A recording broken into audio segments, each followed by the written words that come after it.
পাবে না কারা? ওপাশে যারা সংখ্যাগুরু মানুষ অর্থাৎ মুসলিম সম্প্রদায়ের মানুষ, তাদের দেশ ভাগ করে নিয়ে যাওয়ার সময় 24% দেশ ভাগ পার্সেন্টেজ ছিল, তারা 27% দেশ ভাগ করে নিয়ে গেছে। এখন বংশবৃদ্ধি করে ওখানে আবার ভারতবর্ষে এসে ভারতবর্ষের জমায়েত করে ভারতবর্ষের সংখ্যা বৃদ্ধি করে আবার দেশ ভাগ করার তাল। আর কয়েকটা অপদার্থ সরকার তার সমর্থন করছে। হ্যাঁ, ভোট ব্যাংকের জন্য সমর্থন করছে। আর আমরা যারা ওপাশ থেকে তারা খেয়ে এসেছি, তারা সমর্থন করব কেন? যে লোকটা আমাকে ওপার থেকে ঘাড় ধাক্কা দিয়ে পারে পাঠিয়েছে, আমি তার সাথে বসে রেশনের দোকানে রেশন তুলব, নাকি আগে তাকে কিছু নিয়ে আমি তাড়া করব যে তোরে এইবার সুযোগে পেয়েছি আমরা? অতএব নিশ্চিন্তে থাকুন। যে কটা লোক অবৈধভাবে ওই পাশে এসেছে, আবার বলি, আপনারা কেউ অবৈধভাবে আসেননি, আপনারা মজবুর হয়ে দেশে এসেছেন। অবৈধভাবে অর্থের লোভে, অর্থনৈতিক বৃদ্ধি করার জন্য একটাকেও রাখবো না আমরা। এনআরসির মাধ্যমে সব কটাকে ঘাড় ধাক্কা দিয়ে বার করে পাশে পাঠাবো। কিন্তু একজন এপারের মুসলমান ভাইদের কোনো রকম চিন্তা করার দরকার নেই, তাদের কোনো সংশয় নেই, কারণ তারা ভারতবর্ষকে ভাগ করে অন্য পাশে যায়নি। তারা আদি ভারতবাসী ছিল, তারা আদি ভারতবাসী আছে। কিন্তু ওপার থেকে যে কটা এসেছে, পাকিস্তান, আফগানিস্তান এবং বাংলাদেশ থেকে, এনআরসির মাধ্যমে সব কটাকে তাড়াবো। মমতা বন্দ্যোপাধ্যায় যদি ক্ষমতা থাকে ঠেকাক এসে, মমতা বন্দ্যোপাধ্যায় যদি ক্ষমতা থাকে এসে ঠেকাক, দেখি কত বড় নেতা নেত্রী হয়ে পড়েছে।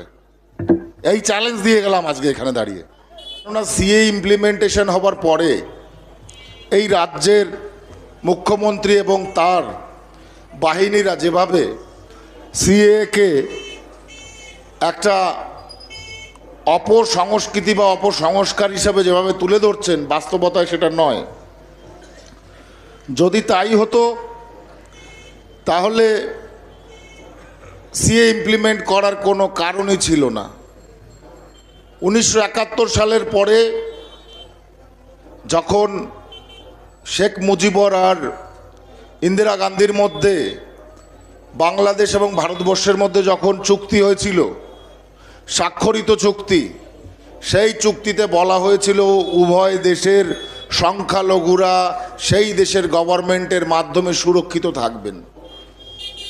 উভয় দেশের সংখ্যালঘু বলতে এই দেশে মুসলমান আর বাংলাদেশে হিন্দু, বৌদ্ধ, খ্রিস্টান, পার্সি, শিখ, জৈন।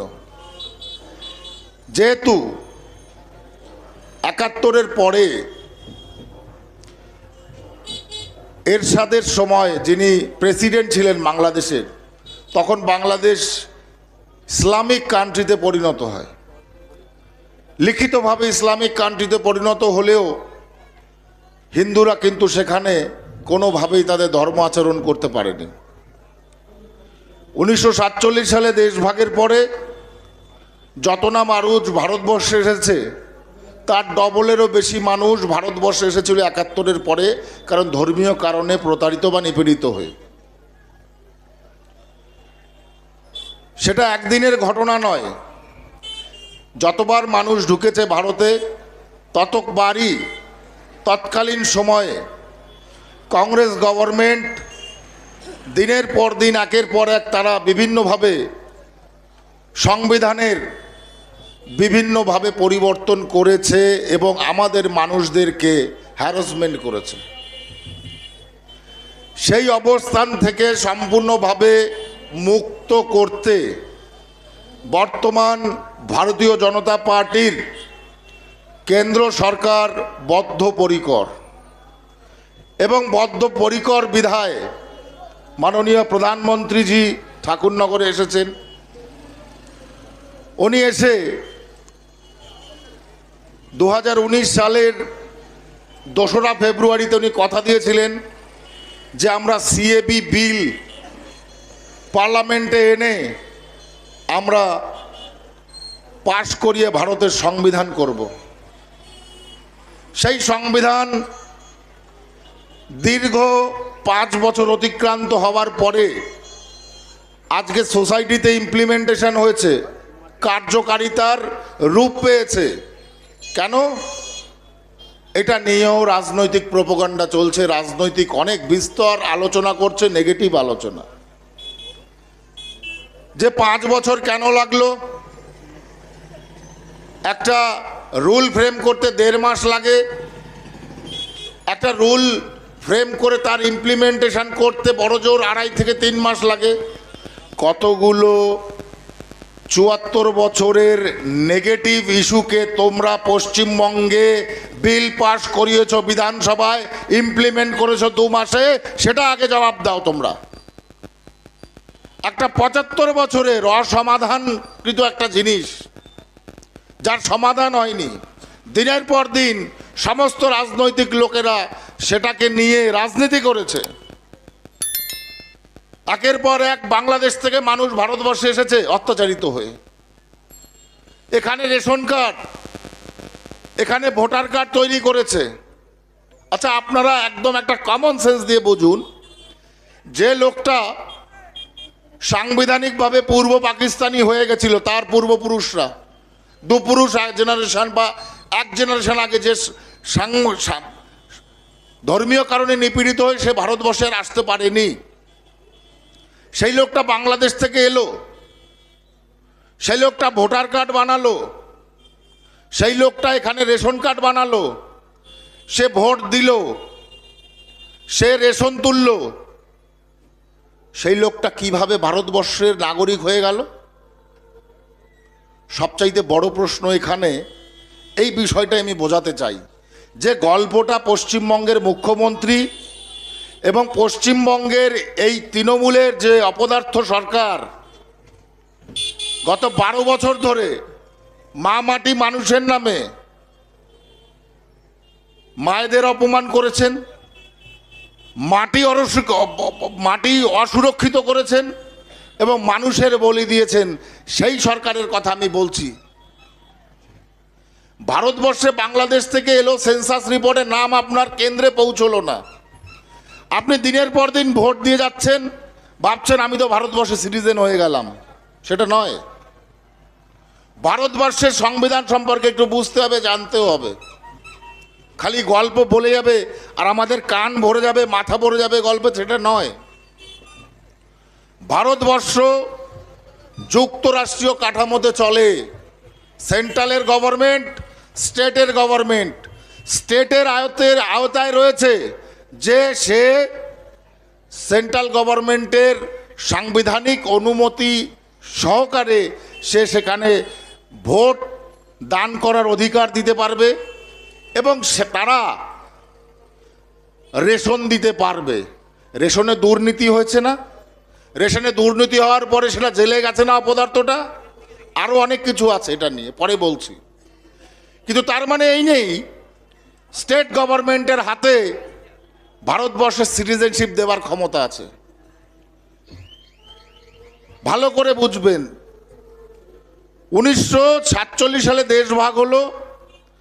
71-এর আগ পর্যন্ত যারা ভারতবর্ষে ঢুকলো তাদের বিভিন্ন জায়গায় সেটেলমেন্ট দেওয়া হয়েছে, বিভিন্ন জায়গায় তাদের পুনর্বাসন করানো হয়েছে, তাদের জায়গা দিয়ে পুনর্বাসন করানো হয়েছে, তাদেরকে ভারতবর্ষের নাগরিকত্বের সার্টিফিকেট দেওয়া হয়েছে। কিন্তু 71-এ যখন বাংলাদেশ পাকিস্তান থেকে বাংলাদেশ হলো, তখন কিন্তু সমস্যাটা জটিল হয়েছে। যারা পূর্ব পাকিস্তান থেকে এসেছিলেন তারা কেউ বেনাগরিক নন, কিন্তু যারা বাংলাদেশ হবার পরে ভারতবর্ষে এসেছেন, ইন্দিরা গান্ধী আর মুজিবরের চুক্তির জন্য আমরা আজকে বেনাগরিক। তারা যদি এই চুক্তিটা না করতো, আমাদের 2 দেশ থেকে আসায় কোনো সমস্যা হতো না। প্রথম সেটেলমেন্টের সময় 51 সালের সংবিধান মতে যেভাবে আমাদের সেটেলমেন্ট হয়েছিল বা ভারতবর্ষে, সেই সেটেলমেন্টের প্রথা যদি থাকতো, তাহলে 71-এর নতুন সেটেলমেন্ট ইন্দিরা গান্ধী আর মুজিবরের, সেটা নিয়ে আমাদের সমস্যা হতো না। এরা নতুন করে সেটেলমেন্ট করে উভয় দেশের সংখ্যালঘুরা উভয় দেশে ভালো থাকবে, কেউ আর কোনো দেশে আসতে পারবে না। এটাই ছিল সবচাইতে বড় সমস্যা। আর এই সমস্যার সমাধান দীর্ঘ 50 বছর ধরে হয়নি। আজকে গত 11ই মার্চে সেটার পরিসমাপ্তি ঘটেছে। বাংলাদেশ থেকে কারা এসেছে? বাংলাদেশ থেকে কারা কারা এসেছে? বাংলাদেশ থেকে এসেছে একদল মানুষ যারা উৎপীড়িত ওই দেশের ধর্মীয় কারণে। তারা নিজের বাড়ি বিক্রি করারও টাইম পায়নি, তারা নিজের জমিটুকু সম্বল করতে পারেনি, ফেলে চলে এসছে। আর একদল মানুষ এসছে যারা ওপাশের সংখ্যাগুরু, অতিরিক্ত, তাদের কোনো প্রয়োজন নেই ভারতবর্ষে বিজনেস করা অর্থনৈতিক লাভ ছাড়া। ভারত সরকার কাদের দায়িত্ব নেবে? যৌক্তিক এবং মানবিক বিচারে আপনারা বুঝবেন ভারত সরকার কাদের দায়িত্ব নেওয়া উচিত। পশ্চিমবঙ্গের এই সরকার যদি সেন্ট্রাল গভর্নমেন্টে থাকতো, মানবিকতার দৃষ্টিকোণে কাদেরকে শেল্টার দিত ভারতবর্ষে?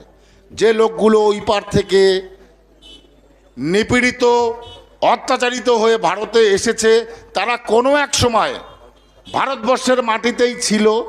তারা কোনো এক সময় ভাগ হয়ে যাবার পরেও চাইতো আমরা ভারতের মাটিতে থাকব। সেখানে কয়েকজন নেতা নেত্রী অপদার্থ যারা ছিলেন, ভারতকে ভাগ করেছিলেন ধর্মীয় কারণে। সেই ধর্মীয় কারণে ভাগ করবার কারণেই আজকে এরা ওই দেশে সংখ্যা লঘু হয়ে অত্যাচারিত হয়ে বাস করতে হয়েছে, পরবর্তীতে ছুটে ছুটে আসতে হয়েছে ধর্মীয় অত্যাচারের কারণে। আমি মনে করি ভারতবর্ষের প্রধানমন্ত্রী উনি আমাদের মধ্যে একজন দৈবিক দূত হিসেবে এসেছেন। আমি ঈশ্বরের পাঠানো বলবো না, কারণ তার যে কর্মকাণ্ড সেটা সংসার জীবনের সাত্ত্বিকতা নিয়ে আসে, সংসার জীবনের প্রত্যেকটা মানুষকে সুখী রাখার সত্তা নিয়ে আসে। তাই আমি এই ভাষাতে বলছি। আজকে এই মানুষগুলোকে ভারতবর্ষে সেটেলমেন্ট করবার জন্যে যে আইন প্রণয়ন হয়েছে সেটাই CAA, citizenship amendment act. Citizenship amendment act ভারতবর্ষের নাগরিকত্ব দেবার আইন, ভারতবর্ষে নাগরিকত্ব ছিনিয়ে নেওয়ার আইন না। এই রাজ্যের মুখ্যমন্ত্রী তার এই যে সমস্ত পশ্চিমবাংলার মানুষ, তার যতটুকু দায়বদ্ধতা, ঠিক সেন্ট্রাল গভর্নমেন্টেরও পশ্চিমবঙ্গের জনসাধারণ যারা আছেন তাদের উপরও সেইটুকু দায়বদ্ধতা। তাহলে একজন মুখ্যমন্ত্রী কিভাবে সেন্ট্রাল গভর্নমেন্টের এইভাবে অপমান করে একটা মিথ্যা প্রচার করতে পারে? দায়বদ্ধতা যদি সকলে সমান হয়ে থাকে, তাহলে আজকে আমি এখানে প্রমাণ দিয়ে যাব যে ওনার সরকার কোটি কোটি টাকা লুট করছে আমাদের সম্প্রদায়ের মানুষদের কাছ থেকে। যারা যারা পাসপোর্ট করতে ডিআইবি ইনকোয়ারির কাছে যান, আপনাদের কাছে 71 সালের আগে দলিল চায় না? কেন চায়? কেন চায়? 71 সালের আগের দলিল কেন চাইছে? ধীরে ভাই, ভাই ভাই গন্ডগোল না ভাই, ভাই বেরিয়ে যাও, আস্তে ভাই, ঠিক আছে আস্তে আস্তে যাও। তাহলে 71 সালের দলিল কেন চায়? 71 সালের দলিল চায় এই কারণে যে আইনি ব্যবস্থাপনায় তারা বাধা। সেন্ট্রাল গভর্নমেন্টের ওই সময় ইন্দিরা গান্ধী এবং মুজিবরের চুক্তি অনুসারে যে সেটেলমেন্ট হয়েছিল, সেই সেটেলমেন্টের আইন বরাদ্দ ছিল বিধায় আজকে এই স্টেট গভর্নমেন্টের পুলিশ প্রশাসন ডিআইবি ইনকোয়ারিতে সেটাকে অবজ্ঞা করতে পারে না। এই সিএওকে এই রাজ্যের মুখ্যমন্ত্রীর প্রশাসন কোনোভাবে অবজ্ঞা করতে পারবে না। সাংবিধানিক দিক থেকে অ্যাকসেপ্টেবল হবেই, কোনোভাবে পারবে না। তাহলে উনি সংবিধান মানবে না, আর সংবিধান না থাকলে ওনার ওই মুখ্যমন্ত্রী পদের চেয়ারটাও থাকবে না, গ্যারান্টি দিয়ে বলে দিলাম এখানে। তো সেখানে আজকে ডিআইবিকে গিয়ে বলবেন আজকে থেকে 71 সালের দলিল দেওয়া বন্ধ আর টাকা দেওয়া বন্ধ। কয়শো কোটি টাকা, হাজার কোটি টাকা মুখ্যমন্ত্রীর তহবিলে দিয়েছেন আপনারা, সমস্ত পুলিশের ডিআইবিকে ইনকোয়ারি করতে হবে। আজ অব্দি আমাদের সম্প্রদায়ের মানুষের কাছ থেকে যারা 71 সালের পরে এসছে, 71 সালের আগের দলিল চেয়ে কত টাকা সম্পত্তি করেছে সেটা আগে এই ডিআইবি এবং এই সরকারের কাছ থেকে আমাদের আদায় করে নিতে হবে। বার্থ সার্টিফিকেট করতে গেলে, এসসি সার্টিফিকেট করতে গেলে, এসটি সার্টিফিকেট করতে গেলে, ওবিসি সার্টিফিকেট করতে গেলে 84 সালের 71 সালের আগের দলিল চায়। জিআরপি প্রত্যেকটা স্টেশনে হ্যারাসমেন্ট করে আমাদের সমাজের মানুষের। মুখ্যমন্ত্রী কানে তালা দিয়ে রেখেছেন না চোখে তুলসী পাতা দিয়ে রেখেছেন? আপনি দেখতে পাচ্ছেন না সিএ কাকা কাকা করছেন? একটা সি বড় অক্ষরের, তারপরে দুটো বড় অক্ষরের এ থাকলে সেটা ক্যা হয় না, সি ডাবল এ হয়। সি ডাবল এ হয় বড় হাতের এ হলে, ছোট হাতের এ হলে ক্যা হতো। এটা জানতে হবে আগে। মাথার মস্তিষ্কের মধ্যে কিছু ঢুকিয়ে আনুন। পেটে নেই কোনো কিছু, উপর থেকে দেখাচ্ছেন অনেক কিছু। পরিস্থিতি এখানে, আপনারা কেউ ঘাবড়াবেন না। 39 পাতার লিস্ট একটা প্রসেস এবং প্রসিজিওর অনুসারে দেওয়া হয়েছে। একটা প্রসেস প্রসিজিওর অনুসারে 39 পাতার দেওয়া হয়েছে। আপনাদের কাছে যদি কোনো ডকুমেন্টস না থাকে কোনো কিছু লাগবে না, কোনো কিছু লাগবে না। সেলফ ডিক্লিয়ারেশন দেবেন শুধু। আরে মশাই, আপনি সংবিধানের কাছে এই দেশের ভারতবর্ষের নাগরিক হতে পারেন না, কারণ আপনি তো পূর্ব পাকিস্তানি হয়ে গেছিলেন, তারপরে তো বাংলাদেশি হয়ে গেছিলেন। তাহলে আপনি সেলফ ডিক্লারেশনটা দিতে পারবেন না, আর তার জন্য আপনার নাগরিকত্ব চলে যাবে। কোথাকার নাগরিকত্ব দিয়েছে মুখ্যমন্ত্রী? কবে নাগরিকত্ব দিয়েছে আপনাদের? আপনারা জিজ্ঞেস করবেন। পশ্চিমবঙ্গের মুখ্যমন্ত্রী, স্টেট গভর্নমেন্ট তার নাগরিকত্ব দেওয়ার অধিকার আছে? কোন সংবিধানে লেখা আছে? বার করুক।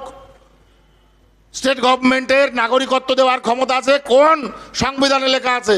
রাজনীতি করা ছেড়ে দেবো এখান থেকে, একদম চলে যাবো রাজনীতি করা ছেড়ে দিয়ে। আজে বাজে বকে যাচ্ছে। যারা যারা এই সমস্ত কথা বলবে তাদের স্পষ্ট বলবে সংবিধান নিয়ে আসো। আমি দেখব স্টেট গভর্নমেন্টের পাওয়ার কোথায় আছে সিটিজেনশিপ দেওয়ার, যদি সেন্ট্রাল গভর্নমেন্টের না থাকে। বাজে বক্তব্য দিচ্ছে, বাজে কথা বলছে, পলিটিক্সে নোংরা পলিটিক্স করছে। পশ্চিমবঙ্গের শিল্প শেষ, পশ্চিমবঙ্গের স্বাস্থ্য শেষ, পশ্চিমবঙ্গের শিক্ষা শেষ, একটা প্রজন্মকে শেষ করে দিয়েছে। শিক্ষা ব্যবস্থা যদি পাস ফেল না থাকে, শিক্ষা ব্যবস্থায় পাস ফেল না থাকলে আপনি গ্রেড বুঝবেন কি করে? আপনার ছেলের ম্যারিট কি? সেই ছেলেটার ভিতরে প্রতিভা তৈরি হবে কি করে? তার ভিতরে যদি পড়াশুনোর চাপ না থাকে। 34% পেয়ে পাস করতে হয়, তাহলে 34% তাকে পেতে হবে, পড়াশুনো করতে হবে তার জন্য। সে যদি অটোমেটিক্যালি ক্লাসের পর ক্লাস উঠে যায়, শিক্ষা ব্যবস্থায় কোনো মান থাকলো, বিচার থাকলো, ব্যবস্থা থাকলো? কোনো কিছুই থাকলো না। দিনের পর দিন মূর্খ করে তুলছে। বাবা মা দেখছে, আরে আমার ছেলের পড়াশুনো করতে হচ্ছে না, আমার ছেলে তো দিনের পর দিন পাস করে যাচ্ছে। আপনার ছেলে মূর্খ হচ্ছে, পাস করছে না। বাস্তবে ম্যারিটে মূর্খ হচ্ছে, মূর্খ। পশ্চিমবঙ্গের শিক্ষা ব্যবস্থায় একমাত্র বেসরকারি স্কুল বাগুলো বাদে সরকারি স্কুলে মূর্খ তৈরি করছে। যদি গ্রেড না থাকে, গ্রেডেশন না থাকে, তাহলে মানুষ কখনো তার বিচারে তার লক্ষ্যে পৌঁছতে পারে? সে তো কিছু না জেনেই অন্য ক্লাসে উঠে যাচ্ছে। ভালো করে ব্যাপারটা বুঝবেন। এমতো পরিস্থিতিতে শুধু সরকার বাঁচাবার তাগিদে, শুধু রাজনীতি করবার তাগিদে বাংলার মানুষদের ধোঁকা দিয়ে যাচ্ছে। আরে বেঙ্গল থেকে, বাংলাদেশ থেকে যে মানুষগুলো এসছে তার উপরে মমতা বন্দ্যোপাধ্যায়ের কেন সিম্পেথি থাকবে? উনি তো নিজে বাঙাল না, উনি তো ঘটি মানুষ, উনি তো ঘটি, এই দেশীয় ঘটি মানুষ। আমি অন্য ঘটিদের বলছি না, আমি অন্য ঘটিদের বলছি না, উনি তো নিজে ঘটি। ওনার বাঙালদের উপর দরদ থাকবে কি করে? দরদ থাকবে তাদের যারা ওপার থেকে অত্যাচারিত হয়ে পারে এসেছে, সেই রক্তজাত মানুষ যারা তার রক্তের ভিতরে ধাবিত হচ্ছে যে কিভাবে তারা ওপার বাংলা থেকে তার আগের পূর্বপুরুষরা তারা খেয়ে এসেছে। এই পরিস্থিতিতে আপনারা কেউ কোনোভাবে আপনারা নেগেটিভ ইস্যুতে নেবেন না। সিএ ভারতবর্ষে জরুরি। ভারতবর্ষে এই 6 ধর্মের মানুষকে আমরা সিটিজেনশিপ দেব, যে 6 ধর্মের মানুষকে এই সিএতে তুলে ধরা হয়েছে। হিন্দু, খ্রিস্টান, জৈন, পার্সি, শিখ, বৌদ্ধ। পাবে না কারা? ওপাশে যারা সংখ্যাগুরু মানুষ অর্থাৎ মুসলিম সম্প্রদায়ের মানুষ, তাদের দেশ ভাগ করে নিয়ে যাওয়ার সময় 24% দেশ ভাগ পার্সেন্টেজ ছিল, তারা 27% দেশ ভাগ করে নিয়ে গেছে। এখন বংশবৃদ্ধি করে ওখানে আবার ভারতবর্ষে এসে ভারতবর্ষের জমায়েত করে ভারতবর্ষের সংখ্যা বৃদ্ধি করে আবার দেশ ভাগ করার তাল। আর কয়েকটা অপদার্থ সরকার তার সমর্থন করছে। হ্যাঁ, ভোট ব্যাংকের জন্য সমর্থন করছে। আর আমরা যারা ওপাশ থেকে তারা খেয়ে এসেছি, তারা সমর্থন করব কেন? যে লোকটা আমাকে ওপার থেকে ঘাড় ধাক্কা দিয়ে পারে পাঠিয়েছে, আমি তার সাথে বসে রেশনের দোকানে রেশন তুলব, নাকি আগে তাকে কিছু নিয়ে আমি তাড়া করব যে তোরে এইবার সুযোগে পেয়েছি আমরা? অতএব নিশ্চিন্তে থাকুন। যে কটা লোক অবৈধভাবে ওই পাশে এসেছে, আবার বলি, আপনারা কেউ অবৈধভাবে আসেননি, আপনারা মজবুর হয়ে দেশে এসেছেন।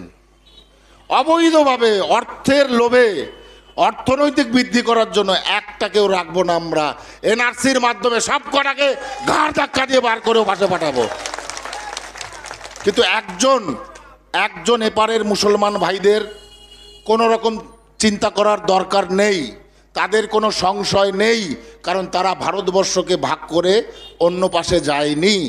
তারা আদি ভারতবাসী ছিল, তারা আদি ভারতবাসী আছে। কিন্তু ওপার থেকে যে কটা এসেছে, পাকিস্তান, আফগানিস্তান এবং বাংলাদেশ থেকে, এনআরসির মাধ্যমে সব কটাকে তাড়াবো। মমতা বন্দ্যোপাধ্যায় যদি ক্ষমতা থাকে ঠেকাক এসে, মমতা বন্দ্যোপাধ্যায় যদি ক্ষমতা থাকে এসে ঠেকাক, দেখি কত বড় নেতা নেত্রী হয়ে পড়েছে। এই চ্যালেঞ্জ দিয়ে গেলাম আজকে এখানে দাঁড়িয়ে। আমাদের উন্নয়ন, মাননীয় প্রধানমন্ত্রীজির যে চিন্তা, 2047-এ বিকশিত ভারত তৈরি করব, আমাদের মাননীয় প্রধানমন্ত্রীজির চিন্তা। গত 75 বছরে একটা অপদার্থ প্যারালাইসিস একটা সরকার ভারতবর্ষে ছিল, যারা ভারতকে পুরো প্যারালাইজ করে তুলেছে। সেই জায়গা থেকে নার্ভের ট্রিটমেন্ট করে এখন ভারতবর্ষকে জাগাতে হচ্ছে অর্থনৈতিক দিক থেকে। প্রগতি, ইনফ্রাস্ট্রাকচার ডেভেলপমেন্ট, সমস্ত রকম দিক থেকে আমাদের কাজ চলছে সেন্ট্রালে। আপনারা দেখেছেন না রাস্তার কিভাবে ব্যাপক পরিমাণে রাস্তার এক্সটেনশন হচ্ছে? 2 লক্ষ কিলোমিটারের বেশি গত 9 বছরে রাস্তা তৈরি হয়েছে সারা ভারতে। মানুষের মাথা পিছু আজকে আমরা এমএসএমই থেকে, আজকে আমরা প্রধানমন্ত্রীর সবুজ যোজনা থেকে আমরা আজকে মানুষদের অর্থনৈতিক দিক থেকে যাতে মানুষ শক্তিশালী হয়, তারা যাতে ব্যবসা করতে পারে, তার জন্য এইমাত্র আমরা কল্যাণী থেকে প্রোগ্রাম করে এলাম। আমাদের প্রচেষ্টা থাকবে, আজকে যতগুলো ফার্স্ট ওয়ার্ল্ড কান্ট্রি অর্থাৎ বিকশিত দেশ আছে, সেই দেশগুলো তাদের উন্নতির কি ধারা ছিল। 1980 সালে চায়না আমাদের সমতুল্য ছিল। চায়না হঠাৎ করে এত কেন ব্যাপ্তি পেল? তার ভেতরের ডেভেলপমেন্ট, পার মাথা পিছু ইনকাম, সেই ইনকামের সংখ্যা বাড়িয়েছে। আর এটা একমাত্র সরকার থাকে। আমার 5খানা সন্তান থাকে, আমার ধরুন 5টা সন্তান আছে।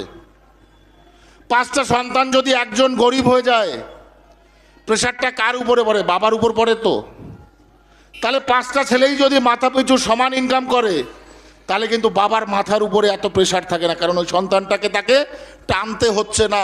তাই সরকারেরও একই সিস্টেম। সরকারের যতজন ভারতবর্ষের মানুষ থাকবে, তারা যদি সরকারের কাউন্টিংয়ে না থাকে, সিএ এর আন্ডারে না থাকে, ন্যাশনাল রেজিস্টার অফ সিটিজেনশিপের মধ্যে না থাকে, তাহলে ভারত সরকার কি করে? দুষ্কৃতীরা সেখানে ভোট দিয়ে চলে যাবে, আর ভারত সরকার এরকমভাবে পেঁয়াজ ছুলতে থাকবে। এটা বোঝাতে চায় একটা মূর্খ সরকার। এ ভাষা না বলে আর আমি পারছি না, একদম সাধারণ বাংলা ভাষায় বোঝাতে হবে। তো এই পরিস্থিতিতে যে ডেভেলপমেন্টের কাজ চলছে, যে ডেভেলপমেন্টের ধারাবাহিকতা আপনারা দেখতে পাচ্ছেন, আমি আর কিছু বলবো না। ঠাকুরনগর হবে, চাঁদপাড়া হবে, বনগাঁ হবে, 14খানা স্টেশন, 14খানা স্টেশনের এই ডেভেলপমেন্ট হবে এই লোকসভার ভেতরে। তারপরে অন্যান্য ডেভেলপমেন্ট তো আছেই, সেগুলো হবে। তাই এই বিকাশের একমাত্র পথই হচ্ছে আমাদের যোগাযোগ ব্যবস্থাকে সুরক্ষিত করে তোলা, যোগাযোগ ব্যবস্থাকে আরও বেশি সুন্দর করে তোলা, আর সময় কম লাগানো।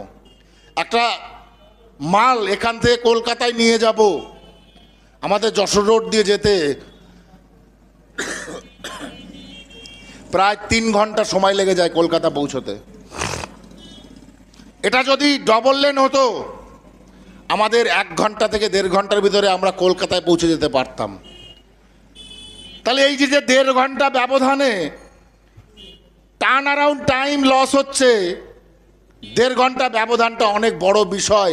এই 1.5 ঘন্টা যদি আমি ফাস্ট থাকতাম, ফরওয়ার্ড থাকতাম, তাহলে এই 1.5 ঘন্টা আমার ফরওয়ার্ডনেসেই পৌঁছে যেত, আমি ব্যাকওয়ার্ডে থেকে যেতাম না।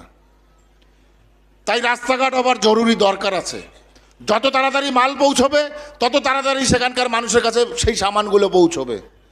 আর যত তাড়াতাড়ি সামান পৌঁছবে, তত তাড়াতাড়ি তারা ফেসিলিটেড হবে, অর্থাৎ তারা বেনিফিটেড হবে।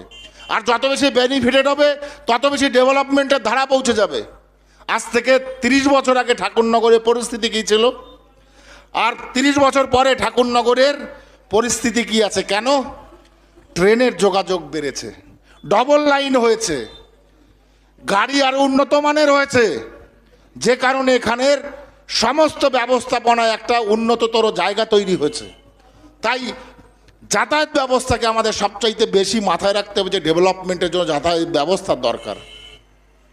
আর এই যাতায়াত ব্যবস্থা যত ভালো হবে, দেশের তত তাড়াতাড়ি উন্নত হবে।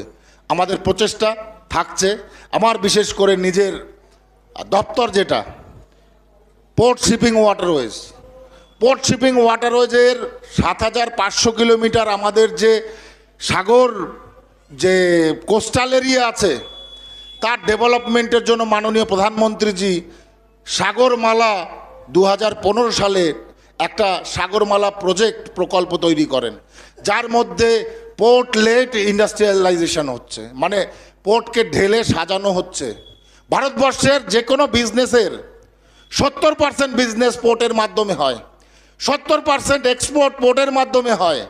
তাই এই রাস্তাগুলো যদি পোর্টে গিয়ে মিলিত হয়, এই ট্রেন লাইনের ডেডিকেটেড ফ্রেট করিডোরগুলো যদি পোর্টে গিয়ে মিলিত হয়, তাহলে আমদানি রপ্তানি করতে ভারতবর্ষের সুবিধা হবে। অর্থনৈতিক দিকে অবশ্যই করে ভারতবর্ষ প্রগতিশীল হবে, এবং মাথাপিছু পার ক্যাপিটা ইনকাম সোর্স বাড়িয়ে তুলতে হবে। আমার এখানে হস্তশিল্প, কুটির শিল্প, বিভিন্ন কিছু আছে, কিন্তু সেটাকে হাইলাইট